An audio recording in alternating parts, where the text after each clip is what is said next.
خزا او کور او اسپا دا منحوس دي، یعنی د دې نحوست شته او که نشته. ګران کتونکو، د زمانې د جاهلیت دا یو تصور او دا سوچ و فکر و چې هر یو څیز به دوی منحوس ګڼلو. نبی علیه صلات وسلام مبارک د دې تردید کړی دی او دا یې رد کړي دي. یعنی په اسلام کې د نحوست او د بدفعلۍ تصور هم نشته دی. موږ او تاسو نشي ویلی چې په دغه فلانکي کور کې موږ او تاسو د اوسېدو دپاره راغلو، نو په دا وجه باندې موږ او تاسو غریب شو د دغه کور د وجې نه، یا دغه کور د وجې نه چې دی په موږ کې مړی وشو. ځکه چې دا سوالونه زموږ مخې ته رادرومي او داسې سوالونه او داسې پوښتنې خلک کوي. ګران کتونکو، په اسلام کې په شریعت مطهره کې د نحوست هغه تصور هم نشته دی.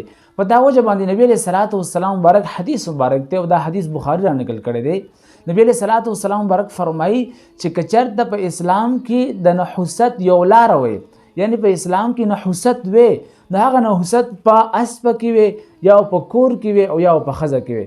سلا ځکه چې دغه نحوست دغه درې شیان ډېر قبلوي، نو لهذا په اسلام کې په شریعت مطهره کې نحوست شته نه.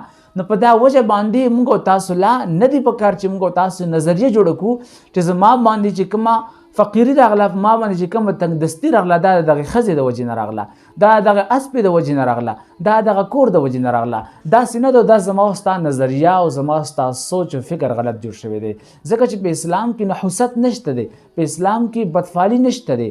او نبی علیه صلات وسلام مبارک چې کوم حدیث ما ذکر کړو، شارحین د دې حدیث په شرح کې لیکي چې د ښځې نحوست دا دی چې دغه ښځه بدزبانه ده، دغه ښځه بد کرداره ده، دغه ښځه چې منحوسه ده د دغه خپل کردار د وجې نه، ورنه په دې کې بذات خود نحوست نشته دی.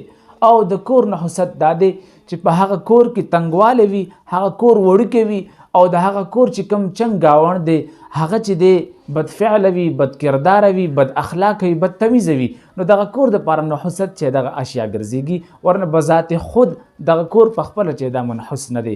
او اسپې دپاره نحوست دا دی چې یو اسپه انسان وساتي خو په هغې باندې جهاد ونه کړی شي، په هغې باندې چې جنګ ونه کړی شي. نو ګران کتونکو، په کور کې او په ښځه کې او په اسپه کې بذات خود نحوست نشته دی. دا تصور ما ته نه دی پکار چې زه ورته ووایي چې ما دغه فلانکي کور ته کډه یوړه، نو هلته چې دی زما ماشومان مړه کېږي، هلته چې دی ما باندې تنګدستي راغله او دا وجه دا د دغه کور دو. نو دا زما او ستا غلطه نظریه ده او دې نه چې نبی علیه صلات وسلام مبارک موږ او تاسو منع کړي، ځکه چې په اسلام کې بدفعلي نشته دی، په اسلام کې د نحوست تصور نشته دی. واخر دعوانا ان الحمد لله رب العالمین.